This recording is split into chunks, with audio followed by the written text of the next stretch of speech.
The fog lay like a forgetful aunt over the East Sussex countryside, diffuse, slightly perfumed with peat smoke, and not altogether welcome.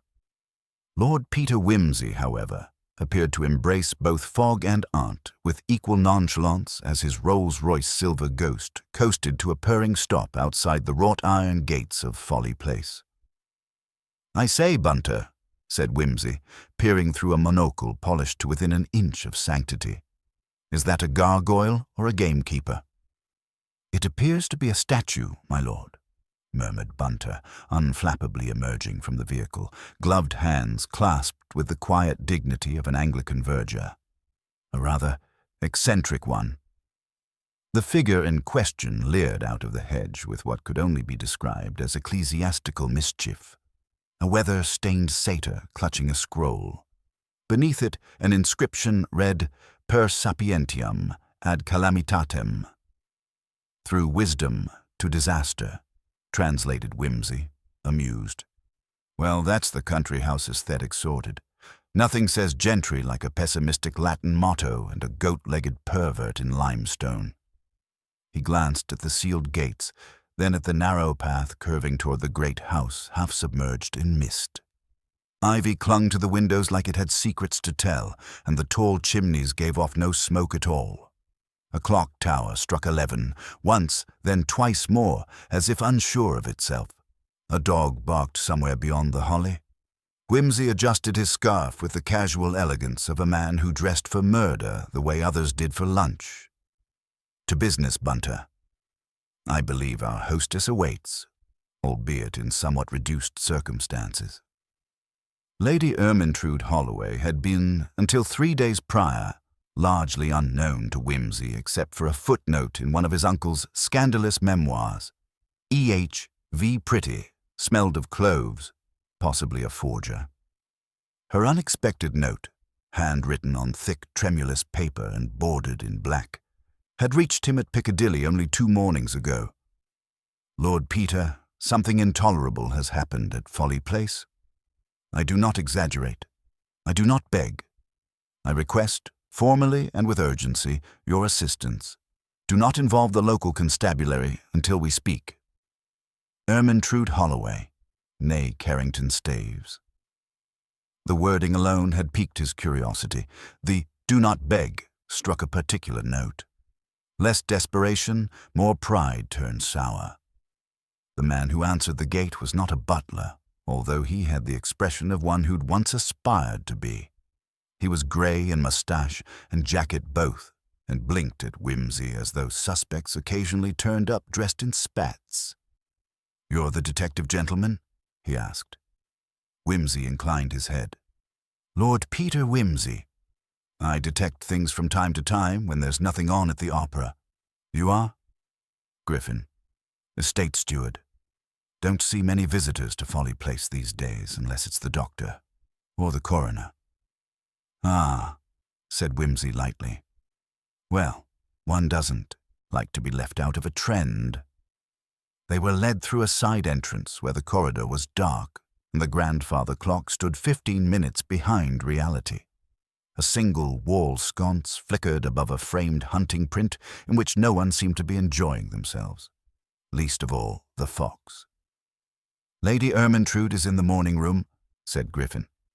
"As is, well, you'd best see for yourself." They arrived in a room that might once have been charming, before age and mildew overtook the curtains and the fireplace resigned itself to decorative use only. In the center of the room, on a chaise longue of faded rose velvet, sat Lady Ermintrude, very straight, very pale, and entirely surrounded by a silence too dignified to be natural. She did not rise. "Lord Peter," she said, "it's in the Folly. Someone knocked at the gate. At 2:15, and when I answered, well, you'll have to look. I daren't go in again." Wimsey glanced at the silver clock on the mantel. 12:15. "Knocked, you say?" he murmured. "One hates to sound fussy, Lady Ermintrude, but was it a knock precisely? Or a rattle? A ring? One must be precise with one's omens, you know." She gave him a look carved from flint. It was 3 sharp knocks, and then nothing, except what was left behind. And what precisely was left behind? She closed her eyes. The Reverend Spaulding, dead. Good heavens, said Wimsey, seating himself with all the flourish of a man announcing a second act. The vicar at the Folly Gate, either a sermon gone wrong or a parishioner with very low tolerance. He turned to Griffin. Fetch me a map of the grounds, and the time of death, if the coroner has had a guess. Meanwhile, Bunter, gloves on. I think we'd better see what our late spiritual guide was doing visiting a pagan folly at 2 o'clock in the morning.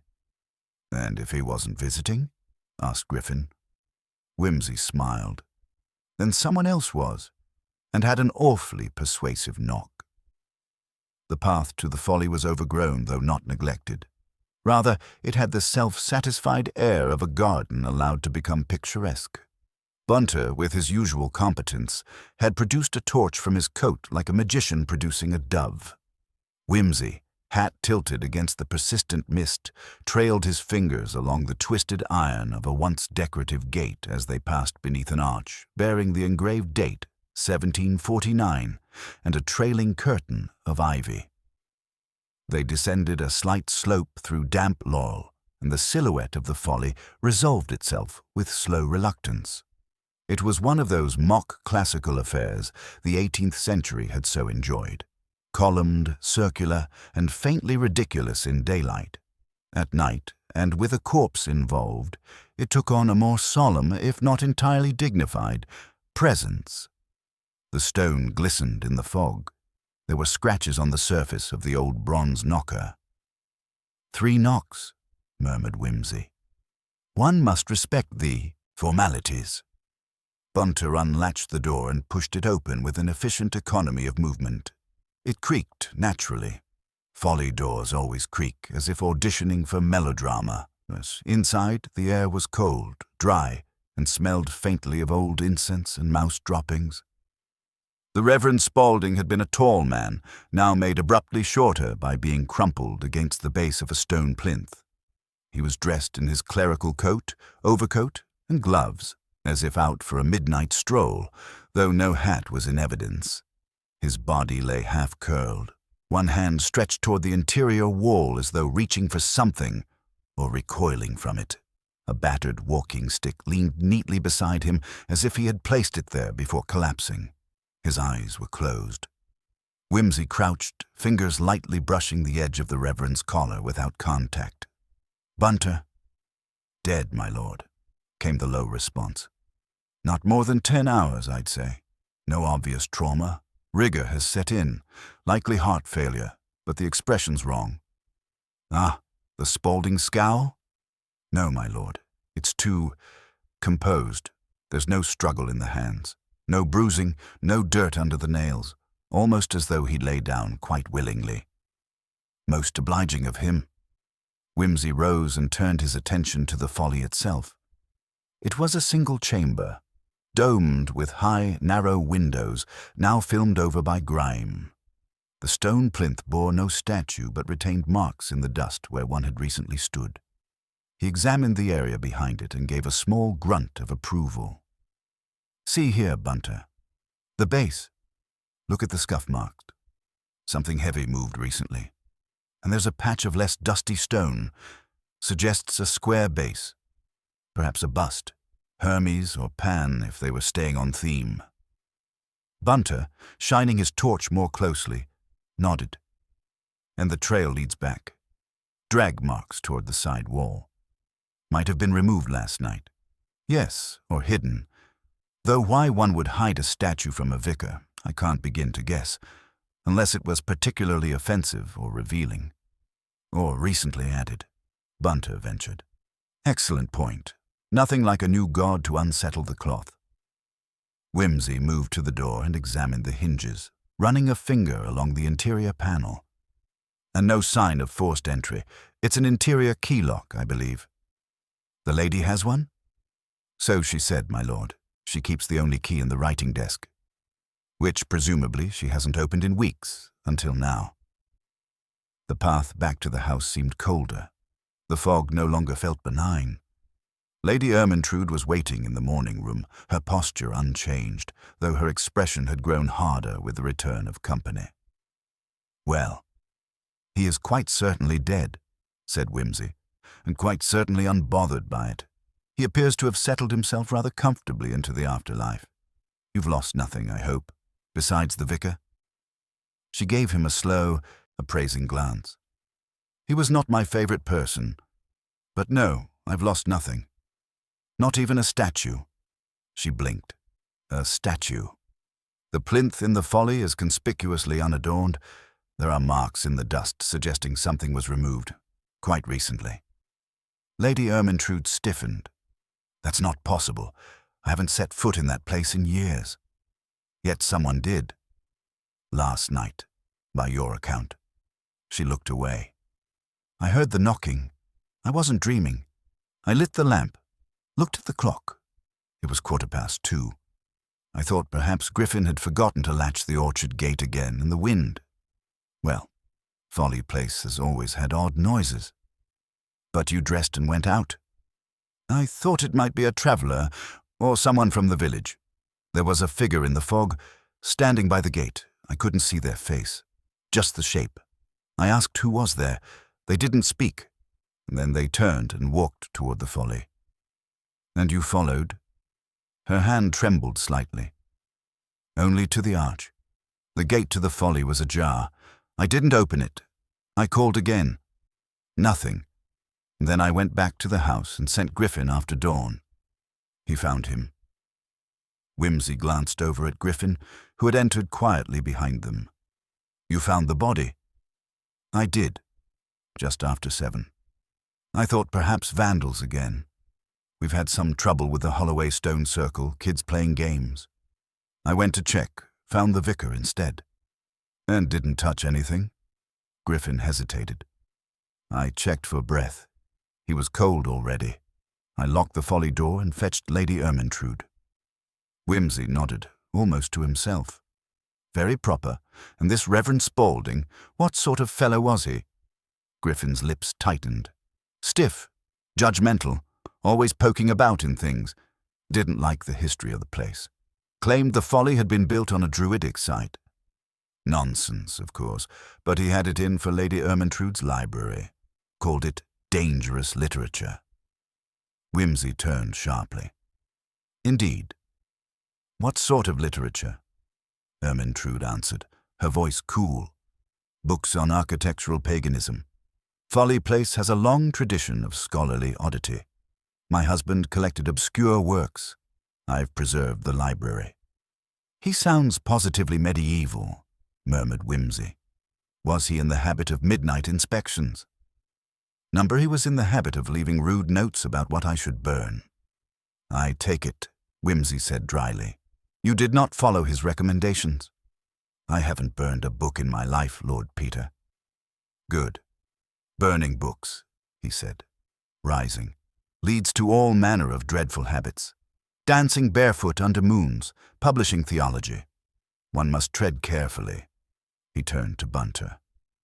"Time to see the good vicar's lodgings. I think it's time we discovered why he paid an unscheduled nocturnal visit to a pagan ruin." "And if he didn't go of his own accord?" Bunter asked quietly as they stepped out again into the graying afternoon. "Then someone else did, and the question becomes—" He paused, pulling on his gloves. "Who had something to tell him at 2:15? Or something to show?" The mist clung more tightly now, as though it too were listening. The vicar's quarters were modest but meticulously kept, located in the converted coach house at the rear of the estate, a short, brisk walk from the main house through a copse of ancient beeches. The afternoon had deepened into a pallid, almost oppressive grey, the kind of light that bleeds the colour from the world and forces one to squint in search of detail. Wimsey, Bunter, and Griffin moved quietly across the damp gravel, the crunch of their footsteps the only intrusion upon the sombre stillness. Inside, the room was a study in restrained austerity, with a simple desk piled neatly with well-thumbed books, a solitary oil lamp standing beside a crucifix, and a battered Bible lying open face down. The walls bore several framed prints of ecclesiastical scenes, but the eyes of the room were fixed firmly upon the desk, where a small, leather-bound notebook lay open. Bunter, whose attention to order was legendary, was already leafing through the pages with an air of practiced discretion. "My lord," he murmured, "this is Reverend Spaulding's diary, or at least a journal. Shall I read?" "Please do," Whimsy replied, drawing nearer with a smile that suggested an appetite for the vicar's private thoughts. Griffin hovered in the doorway, the stiff lines of his mouth betraying an unease at the intrusion. "That book's seen a good deal of wear recently, if I may say so. Not what one would expect from a man of the cloth's quarters." Bunter nodded solemnly. "Indeed, the last entries are curious. Here, see this. May 14th. The folly is a blot on the land, an affront to all pious souls. Lady Ermintrude's refusal to reconsider is a scandal. Must speak to her again. The books remain a temptation and a curse. Pray for strength." Whimsy arched an eyebrow. "It seems our vicar's concern was less about the dead and more about the living library." "Here's another, dated May 15th. Bunter continued, voice dropping slightly. "He came at midnight, left no word, only the statue, cold and silent. The shadow I feared, yet must confront." Whimsy's smile faltered, replaced by a keen, thoughtful glance. "Curious. He came at midnight. Surely a reference to someone more corporeal than a shadow?" "Possibly a visitor," Griffin suggested, though who would call upon a man like that at such an hour? "And leave a statue," Whimsy said thoughtfully. "Or perhaps remove one." He glanced again at the empty plinth in the folly. "A message, no doubt." "But what message?"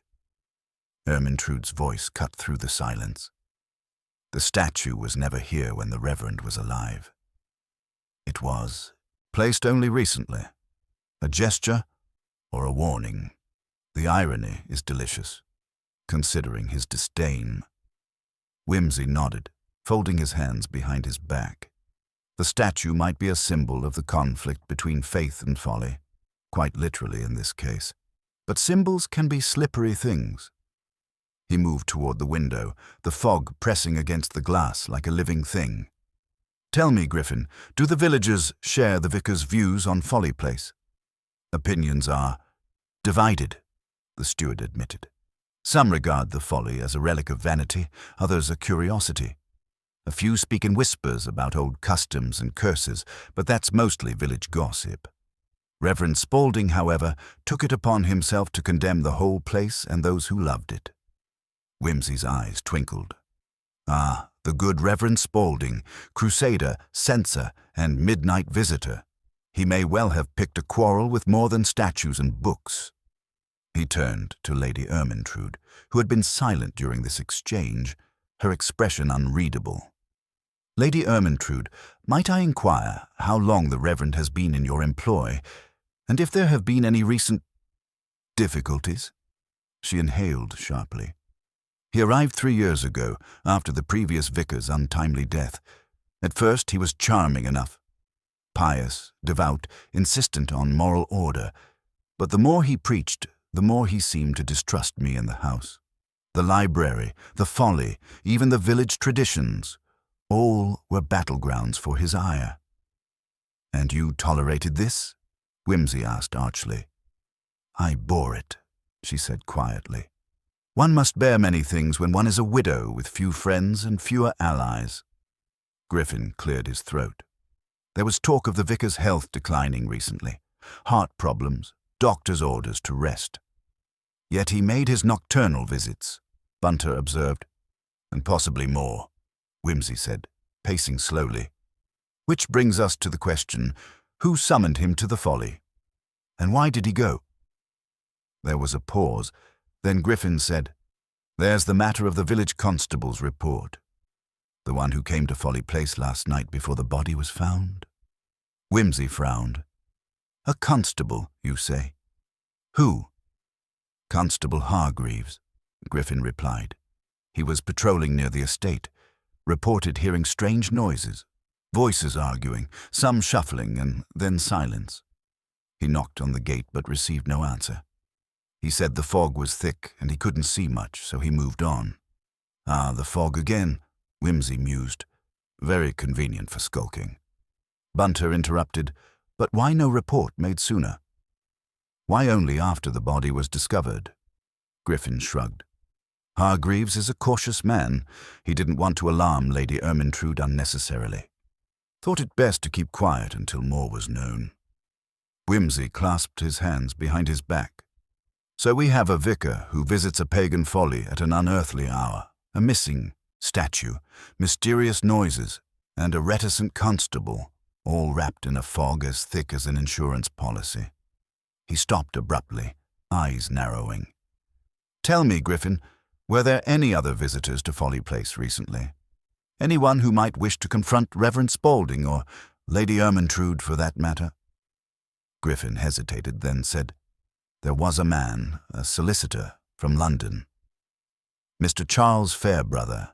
He called 2 days ago, quite urgently. Spoke with Lady Ermyntrude alone, though I caught snippets about property and wills. Seemed a bit agitated. Property and wills, Wimsey repeated. The ever-present shadows lurking behind country house tragedies. Did this Mr. Fairbrother mention the folly? No, my lord, but he was very interested in the estate accounts. Wimsey smiled thinly. Money, then, and the tangled webs it weaves. Lady Ermyntrude rose abruptly, her calm shattered. Enough speculation. The police, though I begged them not to, are now involved. They believe this was murder. I am not so sure. Neither am I, said Wimsey. But suspicion is a tenacious beast. It feeds on uncertainty and grows fat on fear. He looked again at the diary lying open on the desk. There is a thread here, subtle but unyielding. Reverend Spaulding's midnight visitor, the removed statue, the solicitor's sudden interest, all point to a secret someone wished to bury. And the clock, Bunter added quietly. The Folly clock, the grandfather clock in the house, the discrepancy in their times. Someone has been tampering with them. Wimsey nodded thoughtfully. Clocks, statues, secret visits, elements of a carefully crafted performance. And we are the audience, waiting for the final act. He turned to Griffin. You will gather the household and the servants. We shall begin interviews. Each small contradiction, each nervous glance, may be the key to unlocking this conundrum. Griffin bowed his head. At once, my lord. As the door closed behind the steward, Wimsey remained by the window, staring into the gathering gloom. The fog thickened once more, and the folly stood silent and inscrutable. A knock at the gate, Bunter, he mused, and the folly's secrets begin to stir. The evening promised revelations, but not all would be comfortable. And in the shadowed corridors of Folly Place, the line between reason and superstition was as thin as the mist itself. The library at Folly Place had an air of genteel neglect, as if time itself had become reluctant to disturb the thick velvet curtains and dust-muted volumes. Lady Ermyntrude's personal sanctuary, it was a room whose scent combined the musk of old parchment and faint traces of beeswax polish, a comforting aroma that cloaked secrets like a shroud. Wimsey, Bunter, and Griffin entered together, their footsteps muffled by a faded Persian rug whose colors had long since faded to a somber harmony. The shelves, crowded with leather-bound tomes, rose to the ceiling, interrupted only by narrow windows partially obscured by heavy drapes. A marble bust of Minerva stood sentinel above the fireplace, a goddess of wisdom and strategic warfare, perhaps chosen deliberately for its symbolism. Here, said Wimsey, is where the heart of the matter beats most palpably. Lady Ermyntrude was seated near the window, a steady flame of resolve in her pale eyes. This room has been the subject of many whispered complaints from the Reverend. He considered much of the collection dangerous, heretical even. Dangerous literature, Wimsey echoed, moving toward a cluster of books upon the central table. a phrase that can mean so many things. Politics, philosophy, history, or simply ideas unpalatable to the orthodox mind. Pray, do indulge me. Might we examine some of these dangerous volumes? She nodded. They are here, but I warn you, many are obscure, fancies of my late husband's collecting mania. Architectural treatises, folklore studies, even early pagan rites. The Reverend's objections were most pointed about a manuscript concerning the local customs of the Holloway Stone Circle. Whimsy picked up a thin, leather-bound folio with an intricate Celtic knot embossed on its cover. This, then? Indeed, the Holloway Mysteries. It speaks of ancient rituals and the worship of old gods. Nonsense, surely. But Reverend Spaulding found it deeply unsettling. He believed such writings to encourage superstition and lead the unwary astray. Ah, said Whimsy, leafing through the brittle pages, the paradox of knowledge. The more one suppresses, the more the suppressed calls louder. Bunter, ever attentive, held up a delicate slip of paper folded neatly between the folio's pages. My lord, this appears to be a letter, written in a firm but elegant hand. Shall I read? Please. Bunter cleared his throat and began. Dearest Ermintrude, I entreat you to reconsider the folly and its symbolism. The statue, I fear, is more than mere ornament. It is a challenge, a gauntlet thrown at the foot of propriety. For the sake of your soul and your house, burn it before it curses us all. Yours, Thomas Spaulding. The room fell silent, save for the faint rustling of leaves against the window. Lady Ermintrude's fingers tightened around the letter. I never answered. I could not. It was his last letter to me. Whimsy regarded her thoughtfully. And yet, the statue appeared and disappeared under circumstances murky enough to merit our scrutiny. He paused, tapping a forefinger against his chin. Tell me, Lady Ermintrude, who else knew of this letter? No one. I kept it to myself. I wished to spare him. His mind was troubled enough. And yet the statue was placed in direct defiance of the Reverend's wishes. Whimsy's tone was arch, but carried a sharp undertone. Was this an act of rebellion or warning? Before she could answer, Griffin entered briskly, carrying a sheaf of papers. My lord, the household interviews are underway. Some contradictions are emerging, particularly among the servants. Excellent, Whimsy said, motioning for the papers. He scanned the statements rapidly. Notice here, the cook claims she heard voices near the Folly at midnight, but the housekeeper insists the front gate was locked tight and that no one left the house after 10. Bunter interjected. And yet the constable reported sounds of argument near the estate at the same hour. Precisely, Whimsy said. It seems our midnight visitor was not alone, or at least not entirely silent. He folded the papers neatly and addressed Griffin. We must consider who among the household might wish to conceal nocturnal comings and goings, and what motivations might lie beneath. The steward's face tightened. There is Lady Agnes, the niece. She arrived yesterday from London, unannounced, and has been somewhat withdrawn since. Ah, an unexpected guest, murmured Whimsy. One who might disturb the fragile equilibrium of Folly Place. Lady Ermintrude looked troubled. Agnes is the last of my late sister's line, a spirited girl, though prone to melancholia. She has been close to Reverend Spaulding, though, often seeking his counsel. Curious, that. And what say the servants about Lady Agnes's movements last night? Griffin shuffled the papers again. She was seen retiring early, but the maid admits to hearing soft footsteps in the corridor well after midnight. Whimsy steepled his fingers, his gaze sharp and calculating. The young lady may have secrets she prefers to keep. The conversation was interrupted by a knock at the door. A footman entered, carrying a small wrapped parcel. For Lady Ermintrude, my lady. She took it with a faint smile and unwrapped the parcel carefully. Inside was a small, exquisitely carved statuette of Pan, the Greek god of the wild, his face a grotesque blend of mischief and menace. Whimsy's eyes twinkled. The plot thickens, a statuette of Pan, quite fitting for a folly.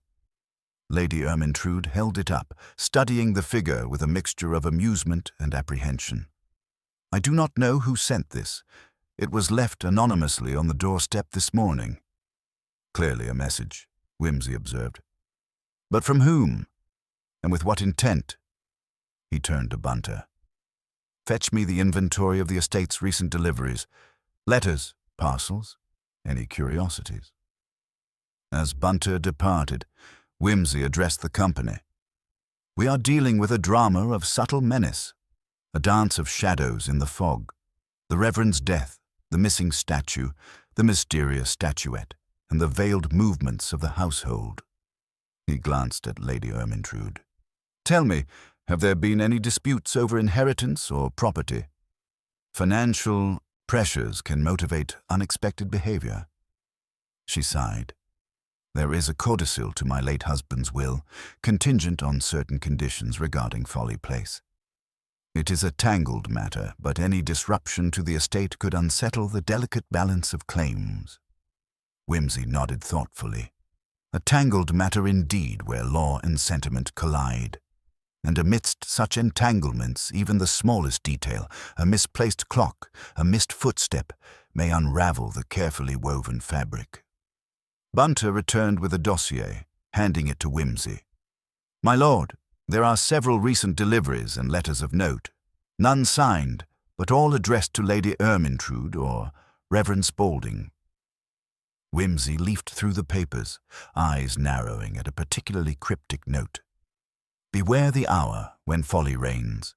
Secrets lie beneath stone and shadow. He smiled thinly. A warning penned by a hand well acquainted with the estate's history or its inhabitants.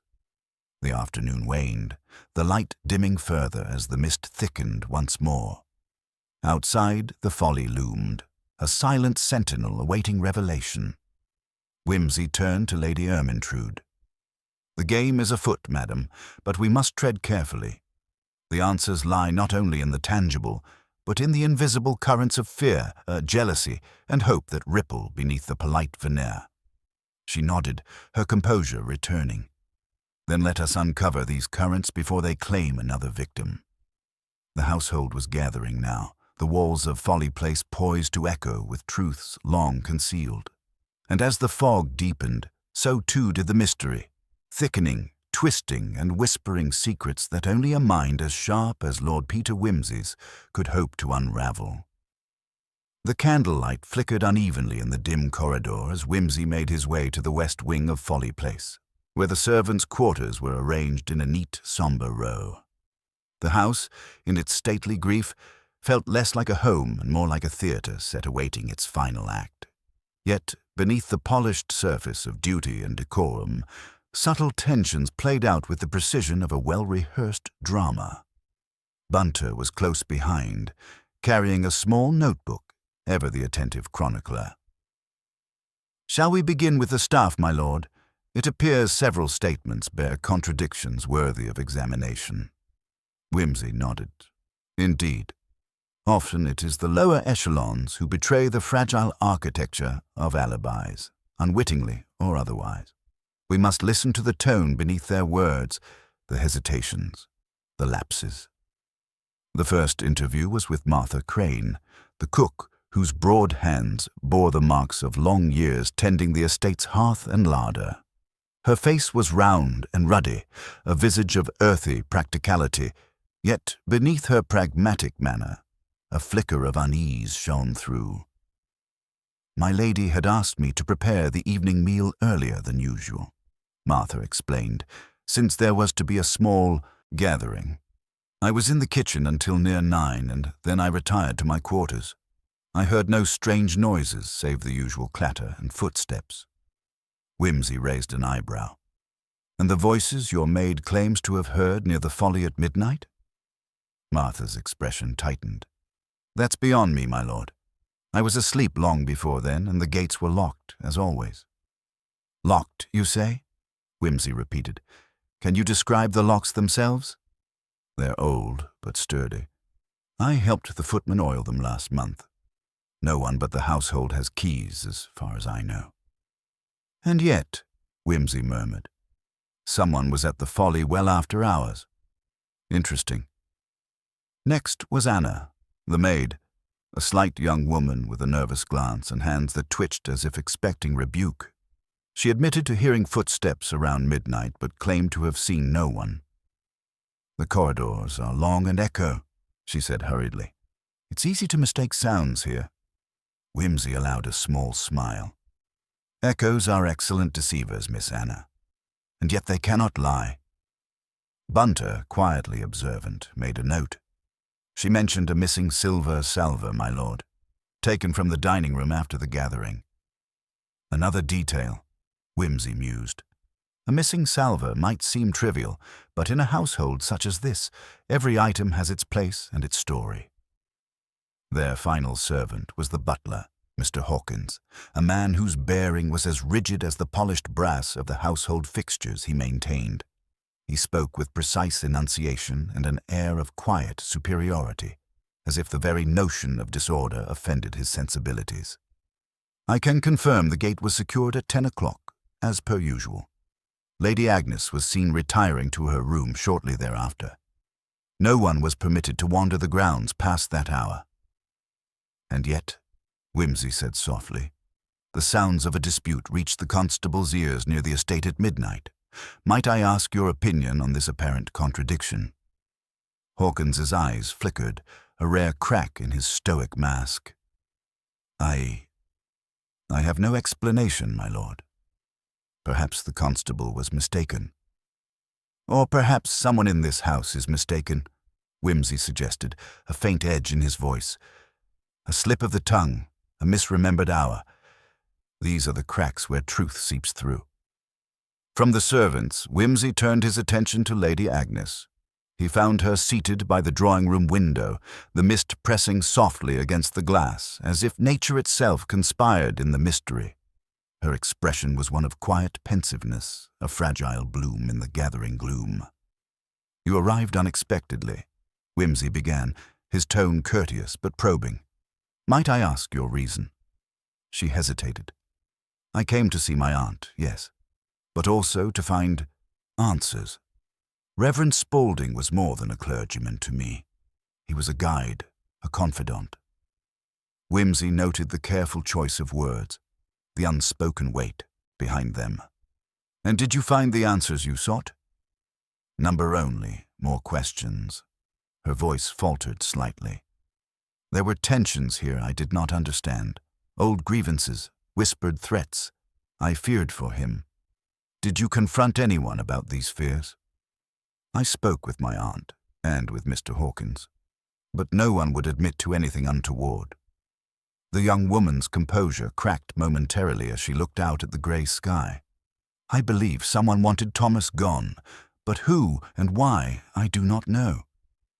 Whimsy's gaze sharpened. "You are a keen observer, Lady Agnes, and yet some things lie beneath the surface, things that require more than observation to uncover." Their conversation was interrupted by a sudden knock. The local constable entered, a man of stout build and ruddy cheeks, his uniform somewhat rumpled from a day's wear. "My lord, the post-mortem report is ready. Dr. Ainsley has examined Reverend Spaulding's body and is prepared to share his findings." Whimsy inclined his head. "Thank you, Constable.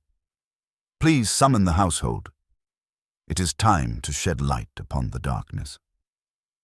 Gathered once more in the library, the assembled household members exchanged glances fraught with tension.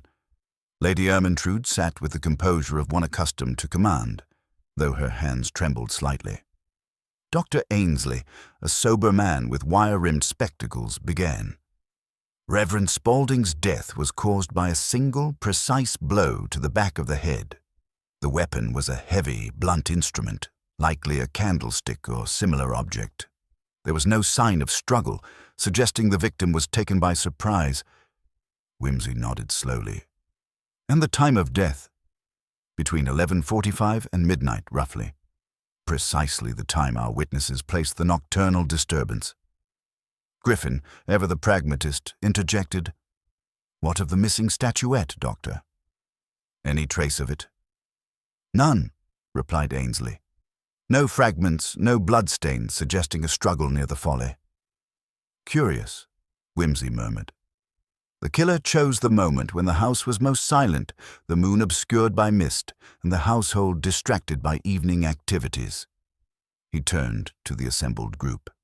"The Reverend's death was not a crime of passion, but of calculation. The killer knew the estate's rhythms and sought to exploit them." "But who?" Lady Ermyntrude's voice was a whisper. "And why?" Whimsy fixed her with a gaze both sharp and kindly. "That, madam, is the puzzle before us. The missing salver, the anonymous statuette, the contradictory statements, all pieces in a complex tableau." He addressed the constable. "I will require full access to all correspondence, delivery records and visitor logs, and I wish to inspect the Folly itself once more, in the quiet of night." As the household dispersed, whispers trailing behind them like shadows, Whimsy remained, eyes alight with purpose. The game, as he had said, was afoot, and each thread pulled revealed yet more tangled knots to unravel. "Bunter," he said quietly, "prepare for a vigil. The night holds secrets, and I intend to catch them in the act." The butler nodded, accustomed to such undertakings. "Very good, my lord." Outside, the mist deepened, wrapping Folly Place in a shroud of uncertainty. Within its walls, human passions and hidden histories converged, awaiting the deft hand that would lay bare the truth beneath the Folly's silent watch. The stillness of the night at Folly Place was not so much a comfort as a veil, concealing murmurs and movements that daylight would expose with ruthless clarity. Lord Peter Wimsey's decision to keep vigil near the Folly was less a matter of superstition than of strategic patience. The Folly, an ornate crumbling tower perched on the edge of the estate's grounds, had become an unwitting stage for the tragedy, and now, perhaps, for its unraveling. Bunter had set up a modest camp in the gardener's shed nearby, while Wimsey took his post in the shadows beneath an ancient yew. The faint rustling of leaves and the distant call of an owl punctuated the silence, a quiet counterpoint to the whirl of thoughts in the detective's mind. "It's curious," Wimsey murmured, lighting a cigarette and watching the smoke twist in the damp air. "How the smallest details can prove the most obstinate." Bunter, seated on a creaking crate, looked up from his notes. "The missing salver, for instance. It has not yet found its place in the puzzle." "No, indeed. A silver salver of such weight and distinction cannot simply vanish. It is either hidden or deliberately removed." Wimsey's thoughts drifted to the testimony gathered, the servants' evasions, the guarded expressions of Lady Ermyntrude and Lady Agnes, the butler's strained composure. Each seemed to hold their own fragment of the truth, yet none the whole. A faint crunch of gravel alerted Wimsey to a presence approaching along the path. Emerging from the gloom was Mr. Hawkins himself, the butler, his figure a study in careful restraint. "My lord," Hawkins whispered, glancing anxiously over his shoulder. "I could not sleep and thought to confirm the gate's lock." Wimsey regarded him thoughtfully. "A prudent precaution, Mr. Hawkins. Might I trouble you to accompany me to the Folly? I intend a closer examination." Hawkins hesitated briefly, then nodded. Together they crossed the damp lawn toward the structure that loomed with Gothic suggestion against the night sky. The moon, obscured earlier by mist, now revealed the Folly's peeling stonework and crooked windows, casting long, eerie shadows. Inside, the air was stale, redolent of decay and disuse. The floorboards creaked underfoot as Wimsey moved with deliberate care, eyes alert for anything overlooked in the hurried initial search. "Observe the doorway," Wimsey said, kneeling to examine the threshold. "The dust here is disturbed, but not by footprints. Rather, a faint drag mark." Hawkins bent to look. "It appears as though something heavy was moved, precisely. and noticed the absence of scuffing on the floorboards outside. Whoever brought the object was careful to avoid leaving obvious traces. Whimsy's fingers brushed along the base of a broken window, the glass jagged and smeared with faint reddish stains. These marks are old, but there is a fresh trace of something sticky, perhaps blood or wax. We should send this for analysis. Hawkins shuddered. The thought chills me, my lord. Good. A little discomfort sharpens the senses. As they left the Folly, Whimsy paused, turning to face the butler. Mr. Hawkins, I must ask, has there been any unusual activity among the staff? Any disagreements, any new arrivals, any whispered conversations? The butler's face darkened. There has been tension, yes. Miss Anna, our maid, has been unsettled. And the footman, young Thomas, seems distracted, as though carrying a secret burden. Secrets tend to weigh heavily, Whimsy said. We must explore these further. Returning to the house, they found Bunter awaiting, a fresh tray of tea in hand. The butler's alertness did not escape Whimsy. Tea, Bunter, he said, accepting the cup. We have much to discuss. Sitting in the library once more, Whimsy unfolded a large sheet of paper, a meticulously drawn map of the estate, noting the precise locations of windows, gates, servant quarters, and the Folly itself. Let us reconstruct the timeline from what we know, he said, pointing to a clock etched in the corner. The dinner party concluded at 9:30. The servants report the gate was locked promptly at 10. Reverend Spaulding was last seen alive at around 11, and the sounds of a disturbance near the Folly were noted at midnight. The post-mortem places the time of death between 11:45 and midnight. Bunter added, Lady Agnes claims she retired to her room shortly after 9, but her maid observed her returning briefly to the drawing-room around 11. A useful discrepancy, Whimsy murmured. Lady Agnes's presence near the drawing-room at that hour is curious indeed. Might she have encountered the Reverend? Perhaps, Bunter said. But Lady Ermintrude insists her niece was in bed. A family adept at maintaining facades, Whimsy observed dryly. Yet truth has a way of emerging despite the best intentions. The conversation turned to the servants' habits, their roots, and the peculiarities of the house. Whimsy's gaze lingered on the clocks, each set slightly differently, some a few minutes fast, others slow. Why so many clocks out of sync? He mused. An old estate with multiple timekeepers, perhaps? But, Bunter noted, that could lead to confusion about the exact time of events. Exactly my point, Whimsy replied. If witnesses rely on these differing clocks, their testimonies might appear inconsistent when they are merely relative to their personal timepieces. They spoke long into the night, compiling statements, mapping paths, and probing inconsistencies. As dawn approached, Whimsy's mind was a whirl with possibilities. Jealousies concealed beneath politeness, a murder timed with chilling precision, and a missing salver that remained an enigma. When the household stirred at breakfast, Whimsy was already drafting letters to local contacts, requesting inquiries into recent deliveries and visitors. He intended to speak again with Miss Anna and young Thomas, and to scrutinize the behavior of Lady Ermintrude's nephew, a shadowy figure whose name had surfaced in whispered gossip but whose presence remained elusive.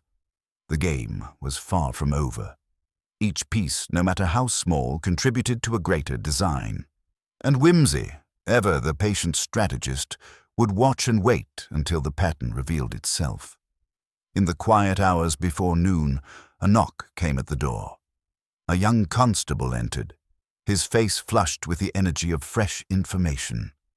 "My lord," he announced breathlessly, "I believe I've found something that may interest you." Whimsy's eyes gleamed. "Then let us waste no time, constable. Every moment brings us closer to the truth."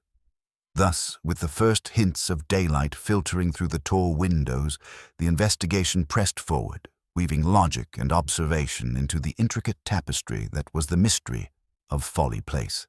The young constable's arrival injected a fresh current of anticipation into the household. Whimsy motioned for him to speak in the library, where the morning light fell softly upon stacks of papers, maps, and a half-empty teacup abandoned in the previous night's vigils.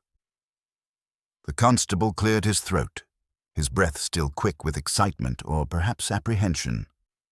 "My lord," he began, producing a small bundle of letters and a ledger, "I've been reviewing the visitor logs and recent deliveries as you requested. One name keeps appearing, an Edward Markham, who came to Folly Place on the evening before the murder, and again the morning after." Whimsy took the documents, scanning the neat official script. "Markham, you say? And what is his connection to the estate?" "That is the question, sir. According to the ledger, he was delivering a package, described vaguely as personal effects, but the recipient is not listed." Whimsy's fingers traced the words slowly. Curious indeed. Was there any identification for this Mr. Markham?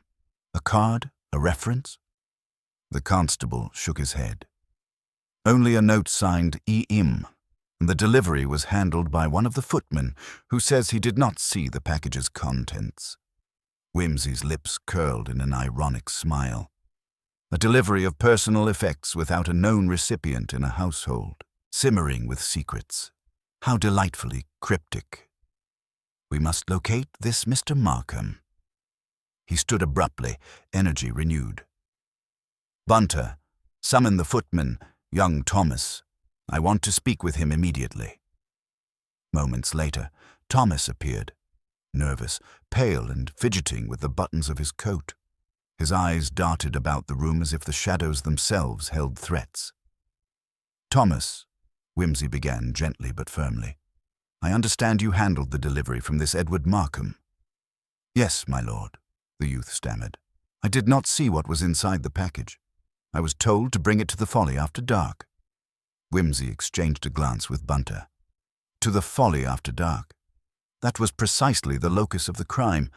Did you witness anyone else there that night? Thomas hesitated.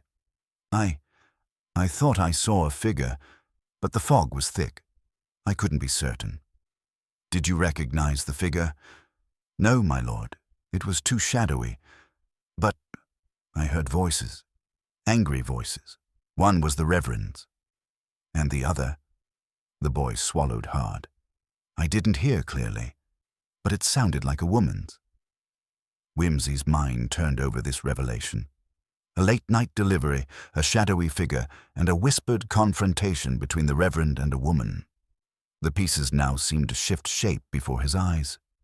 "Thomas, thank you. You have been most helpful." As the footman left, Whimsy paced slowly, mulling the implications. The household's carefully maintained facades were beginning to crumble under the weight of these new facts. Turning to Bunter, he said, "The presence of a woman at the Folly after hours contradicts Lady Ermintrude's claim that no one was permitted on the grounds. We must identify her." Their inquiry led naturally back to Lady Agnes, whose earlier visit and conflicting accounts suggested she might hold more than one secret. When Whimsy confronted her gently with the report of a woman's voice, she did not deny it. "Yes," she admitted quietly. "I went to the Folly that night. Reverend Spaulding and I had a quarrel over the future of the parish and some matters I could not abide. I left before midnight." Her eyes were steady but carried a shadow of sorrow. "I had no reason to harm him, but our disagreement was sharp." Whimsy nodded thoughtfully. "Arguments, as you know, rarely lead to murder without deeper causes." Her gaze lifted, meeting his. "You think someone else did this?" He offered a faint smile. "I think we are uncovering a web far more tangled than first appears." Meanwhile, inquiries into Edward Markham revealed a man with a checkered past, formerly a solicitor's clerk dismissed under a cloud of suspicion for embezzlement.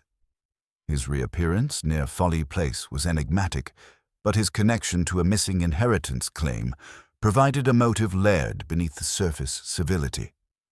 Whimsy's mind circled the possibility that the missing silver salver might be more than a simple household object. It could be a key to this hidden inheritance, a token of rightful ownership, or a symbol to provoke fear. That evening, with the household once again shadowed by the creeping dusk, Wimsey convened a private meeting with Lady Ermyntrude and the few trusted staff who remained. His approach was both incisive and careful, balancing the weight of accusation with the gentleness of a surgeon's hand. "We are faced with a case where truth wears many masks," he began, "and where each witness must be weighed not merely for what they say, but for what they withhold." He revealed the findings about Edward Markham and the night's delivery, watching closely as reactions flickered across faces. Lady Ermyntrude's composure faltered for a fraction of a second. Markham was an old acquaintance, long since estranged.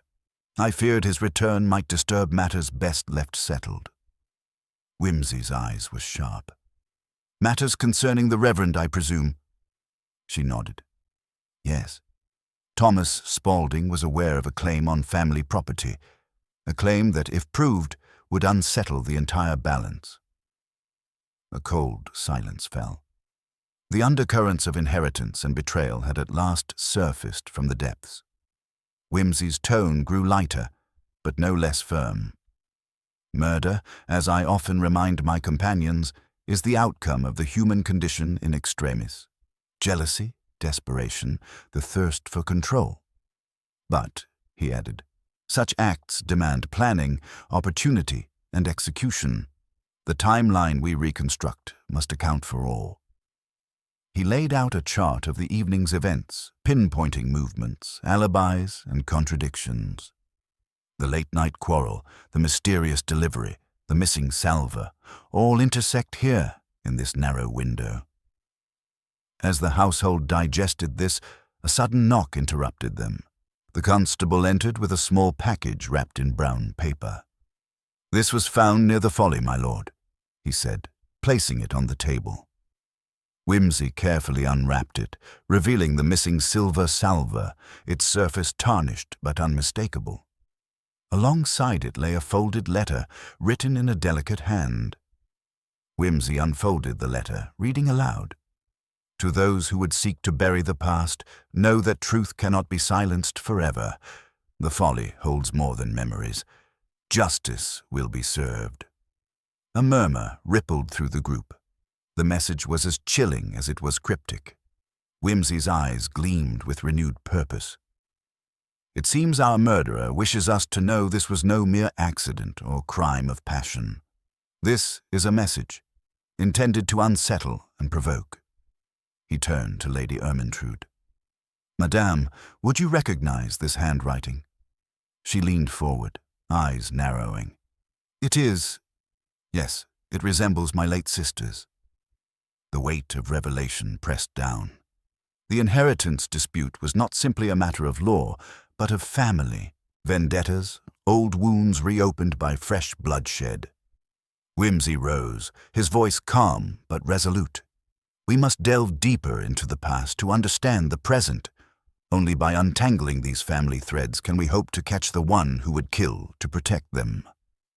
Outside, the shadows lengthened, and the Folly stood silent once more, a sentinel guarding secrets too long hidden. Within its stones lay the answers and the key to a mystery that was growing ever darker, ever more intricate. The discovery of the silver salver and the cryptic letter sent ripples through Folly Place that night, unsettling even the most composed members of the household. Lord Peter Wimsey sat in the dimly lit library, the letter still unfolded on the table before him, a single reading lamp casting a yellow halo on the aged paper. Bunter was arranging tea with his usual quiet efficiency, though the clink of the china seemed unusually loud in the tense silence. "My dear Bunter," Wimsey began, stirring his tea with a meditative finger, "there is a peculiar rhythm to this note, don't you think? A cadence almost theatrical in its intention, as though the author wished to invite us all into a morbid game of shadows." Bunter nodded, accustomed to his master's habit of finding elegance even in the most morose of circumstances. "The Folly itself, you see," Wimsey continued, "is a metaphor here, both a place of past amusements and a cage for secrets now grimly entertained. His eyes drifted to the window, beyond which the silhouette of the Folly stood dark against the starlit sky. It was a hollow shell of stone and wood, once a decorative ruin in the grounds, now the unwilling stage of tragedy and intrigue. We must revisit the timeline with fresh eyes, Whimsy mused aloud. This letter suggests premeditation, a message left behind deliberately. The delivery by Markham, the quarrel between Lady Agnes and Reverend Spalding, and the absence of that damned silver salver. These are threads in a tapestry, not yet fully woven. Bunter produced a notebook. Might I suggest we re-examine the servants' testimonies? Perhaps in the light of this new evidence, the shadows they hid behind will shift. Indeed, Bunter. Let us begin with Thomas once more, Whimsy agreed. His nervousness may yet prove a trove of unintended truth. The footman was summoned back with gentle insistence. Under the soft pressure of Whimsy's questioning, Thomas's initial evasiveness gave way to a more detailed, though still hesitant, account.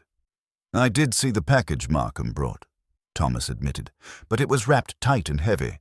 I was only told to carry it straight to the Folly, and when I got there, the Reverend and Lady Agnes were already arguing nearby." "Did you notice anything unusual about the package's weight or shape?" Whimsy inquired, leaning forward. "Hard to say, my lord. It felt like a small box, but quite dense." The Reverend seemed very agitated. He snatched the package away quickly after we arrived. Whimsy tapped his chin thoughtfully. That would explain the urgency. And what of the quarrel? Did it concern the inheritance claim or something more personal? Thomas hesitated again. "I overheard mention of the past and betrayal, but nothing clear." Satisfied for the moment, Whimsy dismissed the footman, turning his attention next to the housekeeper, Mrs. Kemp. The elderly woman had been a fixture at Folly Place for decades, her loyalty to Lady Ermyntrude steadfast, though tempered by a natural wariness. "Mrs. Kemp," Whimsy began, "you have served this household faithfully. Might you enlighten me on any recent tensions that might have passed unnoticed by others?" She blinked slowly, then nodded. "There's been unease, my lord. Miss Agnes has been restless these last weeks, visiting the Folly more than usual. She says she's seeking solitude, but I've heard whispers that she's been trying to contact her late mother's relatives, people who might have a claim on the family estate." Whimsy raised an eyebrow. "And Lady Ermyntrude's reaction to this?" "She's guarded, sir. Keeps her cards close to her chest, as one might expect. But there's a coldness lately, like a shadow between the sisters." The revelation was illuminating. Familial fractures often cut deeper than any blade. At this moment, Bunter returned with a note slipped under the library door, its script elegant and hurried. Whimsy broke the seal and read aloud. "To Lord Peter Whimsy, you tread on ground thick with history. If you seek truth, come alone to the Folly at midnight. There the past and present shall meet. An old friend." A glance to Bunter conveyed mutual understanding. This was an invitation, or perhaps a challenge. Whimsy smiled faintly. A rendezvous in the dead of night, how very theatrical. Yet, Bunter, I suspect our old friend wishes us to believe in ghosts more than he believes in men. The hours until midnight crept by in a tense lull. Whimsy prepared with meticulous care, noting the position of every clock in the house and checking the locks of doors and windows. His mind was a chessboard of possibilities, each move scrutinized. When the time came, he left the house with only Bunter's quiet footsteps accompanying him. The night air was sharp and brisk, the grounds cloaked in a pale mist that lent the Folly an almost spectral presence. Approaching the ruin, Whimsy paused. The silence was profound, broken only by the occasional distant call of an owl. He stepped within, eyes adjusting to the gloom. A figure emerged from the shadows, a woman, tall and graceful, but with eyes sharp as flint. "Lord Peter Whimsy," she said softly. "I feared you would come. You seek answers that may unsettle you." "Miss Agnes," Whimsy greeted her, "you are a ghost in more ways than one tonight. Pray, enlighten me. What secrets does this folly conceal?" She took a breath, her voice dropping to a whisper. "This place was once the site of a terrible betrayal. My mother's family was wronged here, and my own father was no stranger to duplicity." She stepped closer, revealing a small, worn diary clutched in her hand. "In this, I have chronicled the truth, secrets that some would kill to keep buried." Whimsy accepted the diary with a delicate touch, eyes scanning the entries by the faint moonlight. The pages revealed a tangled history of alliances, betrayals, and a contested will that had never been fully resolved. Names emerged, Markham among them, connected by debts, lies, and ambitions. "But why now?" Whimsy asked. "Why this revival of old wounds?" "Because," Agnes said, her voice trembling, "someone is trying to rewrite the past by silencing those who remember it." Suddenly, a noise, soft but unmistakable, came from the far end of the folly. Both turned sharply, hands instinctively reaching for pockets where revolvers might have been, but were not. A shadow moved quickly, and Whimsy's keen eyes caught the glint of metal, a knife flashing briefly before it was withdrawn. "Run!" Agnes whispered urgently. Whimsy reacted instantly, seizing her arm and pulling her behind a broken pillar as a figure darted past. The chase was brief but intense, footsteps pounding on gravel, a struggle barely contained within the confined space. At last, the assailant stumbled, caught in a trap Whimsy had laid by leaving a faint trail of sand and gravel scattered earlier. The figure collapsed, a man, breathless and wild-eyed, struggling beneath the detective's firm grasp. Whimsy leaned in close. "Mr. Markham." The man hissed in defiance, but the fight drained from his limbs. "Why resort to violence?" Whimsy asked calmly. "What were you trying to hide in this ruin?" Markham's eyes darted, then narrowed in defeat. "You don't understand. I came to stop the lies, to keep the family secret safe." "Yet murder is your chosen method?" Markham's shoulders sagged. There was no choice. As the first hint of dawn colored the sky, Whimsy stood with the diary in one hand, the subdued Markham in the other, and Agnes's steady gaze upon him. "The folly," Whimsy mused aloud, "is not merely a relic of stone and shadow. It is the crucible in which truth is forged, often by fire and steel. Tonight it has spoken." The unfolding of past and present, lies and loyalties, had led to this moment, a logical conclusion drawn from the tangled threads of human frailty and cunning. As the household awoke to a new day, Lord Peter Whimsy prepared to unravel the final knot in this complex tapestry, certain that beneath the Gothic veneer lay a truth both chilling and, ultimately, all too human. The morning sun cast pale, watery light over Folly Place as the household stirred from a restless night.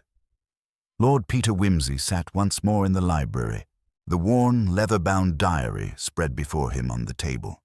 Agnes remained upstairs, still recovering from the night's fright, while Markham was securely detained in a spare room, guarded but neither insulted nor mistreated.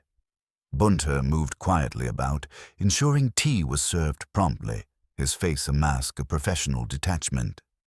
Whimsy's fingers traced the faint script of the diary, his mind sifting through the maze of names, dates, and grudges recorded in ink that had faded almost to illegibility.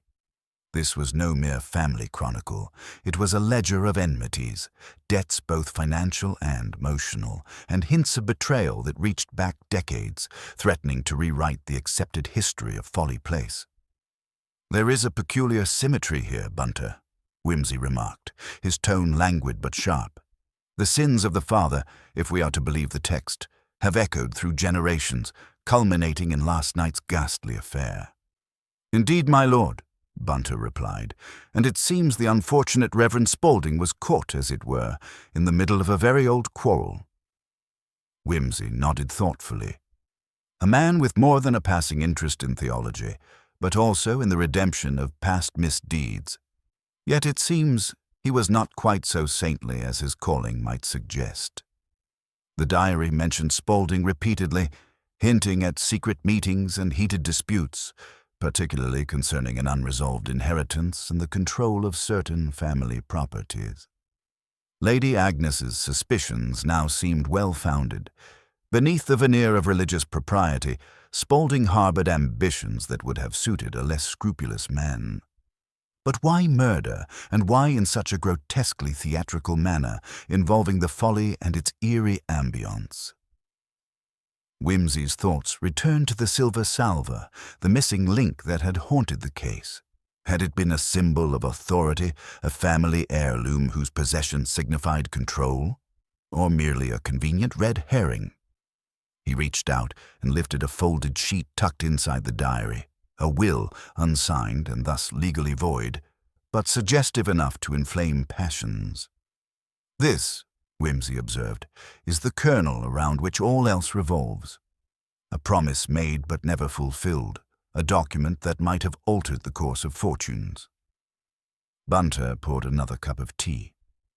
And the timing, my lord. The letter, the quarrel, the murder, they all seem orchestrated to coincide. Whimsy smiled thinly. That, dear Bunter, is the mark of a mind most meticulous. Our assailant, whom Markham claims to represent, or at least protect, knew the power of symbolism and spectacle. But even the most careful stage director leaves clues. The detective's gaze drifted to the clock on the mantelpiece. The matter of time had been crucial throughout this investigation. The apparent contradictions in alibis, the curious discrepancies in the reported times of footsteps and voices, each demanded further scrutiny. I must revisit the servants' schedules, their movements, and the mechanisms of the house itself, Whimsy said.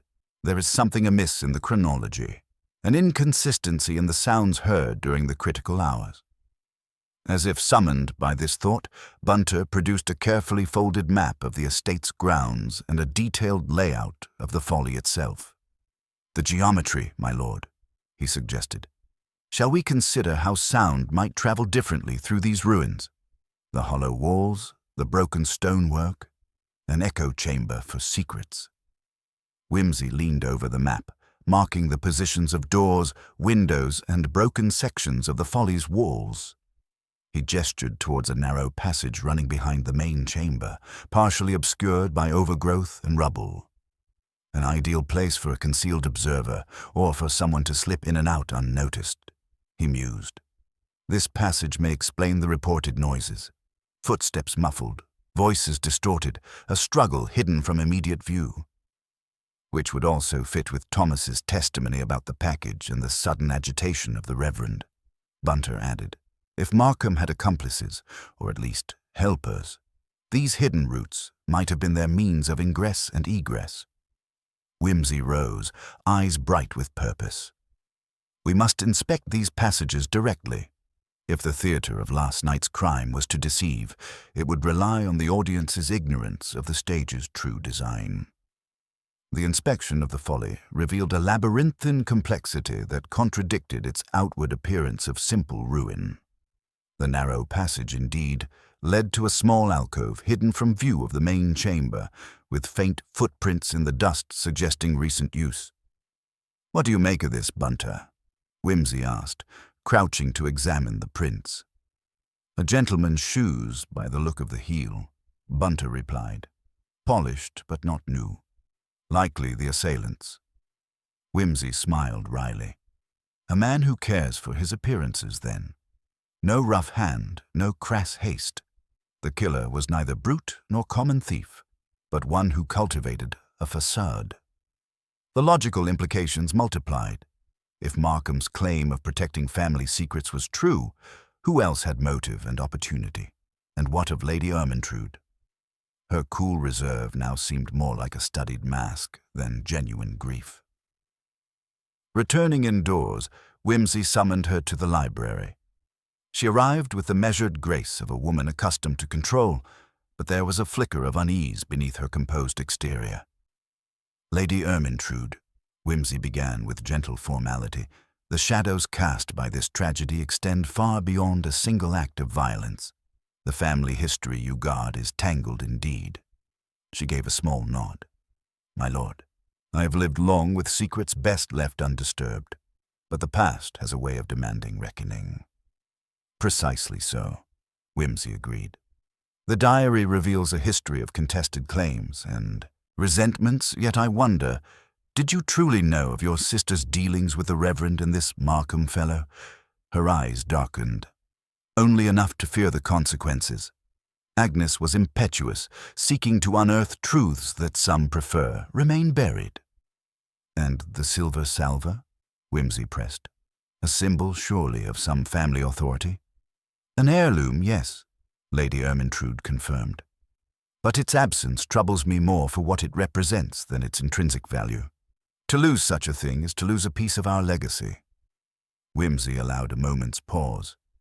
"And yet it appears to have been used as a lure, a staging prop in a performance of deception." She sighed.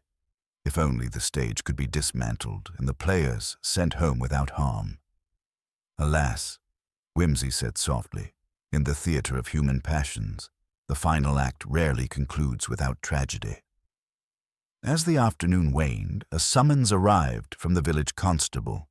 Further testimony had surfaced. An unexpected witness had come forward with details that might unravel the carefully woven tapestry of lies. Whimsy prepared to visit the man immediately, sensing that the pieces were closing into place. The logical puzzle, once scattered and confusing, was beginning to reveal its final form. The dance of shadows and mirrors was nearing its conclusion, and with it, the quiet unveiling of truth. He glanced once more at the diary, then to the fading light outside, and murmured, "The folly guards its secrets jealously, but it cannot withstand the illumination of reason forever." The village constable's cottage stood modestly at the edge of the green, its thatched roof and weathered timbers lending it an air of quaint solidity. Whimsy's arrival was greeted with a guarded nod from the officer, a man whose face bore the faint traces of fatigue mingled with the resolve of duty. "You said you have something to tell me, Constable?" Whimsy inquired as he stepped inside, the low room smelling faintly of damp wood and pipe tobacco. "Aye, sir, it's a matter that might shift the ground beneath this whole affair," the constable replied, producing a small folded letter from his pocket. "Found it this morning, tucked behind a loose brick in the church wall. Belongs to the Reverend, I'd wager." Whimsy accepted the letter, noting the careful, precise handwriting that bespoke education and habit. The envelope was unsealed, the paper faintly creased, but otherwise unmarked, save for a single line scrawled across the top, in a different hand. "To be opened only upon my demise." Curiosity piqued, Whimsy unfolded the letter with deliberate care. The contents were a confession, or at least a revelation. Spaulding admitted to having been blackmailed over a secret from his past, a scandal that would have destroyed not only his ecclesiastical career, but the fragile reputation he had cultivated among the Folly Place circle. The blackmailer was unnamed, but the letter hinted that the man had recently pressed for a settlement, threatening exposure if his demands were unmet. "Interesting," Whimsy mused aloud. "This adds a new dimension to the Reverend's entanglements. The stakes were not merely financial, but reputational, with a shadow looming over him that might provoke desperate acts." "Indeed, sir," the constable nodded. "And there's more. A witness has come forward from the village. Old Mrs. Thacker lives alone near the woods. She claims to have seen a figure lurking about the folly on the night of the murder. A man, she says, though her description was vague." Whimsy's thoughts flickered to the hidden passage and the footprints discovered therein. Vague descriptions are often more useful than precise ones if one reads between the lines. "Did Mrs. Thacker note any distinguishing features?" "Only that the figure was tall, moving cautiously, and wore a dark coat. She was too frightened to approach, but was certain the man was not from around here." Whimsy's eyes narrowed. A visitor to Folly Place, then, concealed by shadow and motive. Markham, perhaps? Could be, the constable replied. But Mrs. Thacker also mentioned hearing voices, raised but hushed. Something about threats and a silver salver. The mention of the salver sent a ripple through Whimsy's mind.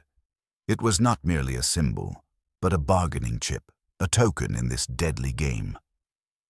"Thank you, Constable," Whimsy said, folding the letter carefully and tucking it away. "I must see Mrs. Thacker for myself." The old woman's cottage was a hovel of peeling paint and overgrown ivy, the garden wild with neglect. Mrs. Thacker herself was a stooped figure, her eyes sharp beneath a nest of white hair. She welcomed Whimsy with surprising warmth, perhaps grateful for company. "I saw him, yes," she confirmed, settling into a creaking chair. "Near the Folly, just after dark. I heard their voices, too, like whispers carried on the wind. Did you catch any words, madam? Anything that might identify them or their quarrel?" She nodded slowly. "Mentions of legacy and debt, and the salver, of course. The salver is important. It's the key to it all," says the man who was speaking. Whimsy considered this. The silver salver was not merely a family relic, but a cipher, a physical token loaded with meaning. The blackmail, the inheritance dispute, the Reverend's fear, all revolved around this object. Returning to Folly Place as dusk gathered, Whimsy's mind was a theater of competing hypotheses. The murderer was no crude villain, but a man skilled in manipulation and aware of the emotional currents running beneath polite society's surface. His actions were staged, his alibi crafted, but cracks were beginning to show. He convened the family in the drawing room, a space thick with tension and unspoken accusations. Lady Ermintrude, still pallid but composed. Agnes, her eyes shadowed with fatigue and sorrow. And Markham, whose posture betrayed a restless defiance. Whimsy addressed them calmly. "We are gathered here to untangle the final threads of a tangled skein. The Reverend Spaulding's death was precipitated not merely by random violence, but by long-standing enmities and secret dealings. The silver salver, missing since that dreadful night, is a symbol of power and trust. Betrayed." He paused, letting the weight of his words settle. "The blackmail outlined in the Reverend's letter suggests that someone among us sought leverage through fear and coercion. The figure observed near the Folly, moving stealthily under cover of darkness, was likely intent on confronting or silencing the Reverend." Markham's eyes flickered, but he said nothing. Whimsy continued, "Yet there is more. The timeline of events, the movements through the Folly's secret passages, and the distorted sounds recorded by servants' ears all point to a carefully orchestrated plan, one designed to mislead and confuse." Lady Ermintrude's voice trembled slightly. "But who among us would resort to such cruelty?" "A good question," Whimsy replied, steepling his fingers. "One must look beyond motive to opportunity and character. Jealousy and ambition can hide behind the mask of civility." He fixed Markham with a deliberate gaze. "Mr. Markham, you have been a shadow upon this house. Your claims to represent a distant relative of the family, your insistence upon secrecy, these have raised many questions." Markham's composure faltered. "I'm no murderer. I came to protect what was rightly ours. Yet your presence coincides precisely with the night of the crime, your footsteps traced in hidden corners, your voice overheard in dispute," Whimsy countered. "You sought to intimidate the Reverend, perhaps to coerce him into relinquishing the salver or other assets." Markham's defiance gave way to desperation. It was necessary. The family was being swindled, the estate undermined by secrets and lies. "And yet," Whimsy said softly, "violence is the language of the desperate, not the prudent." He turned to Lady Agnes. "You too have been more involved than you admitted. Your secret correspondence, your midnight vigils.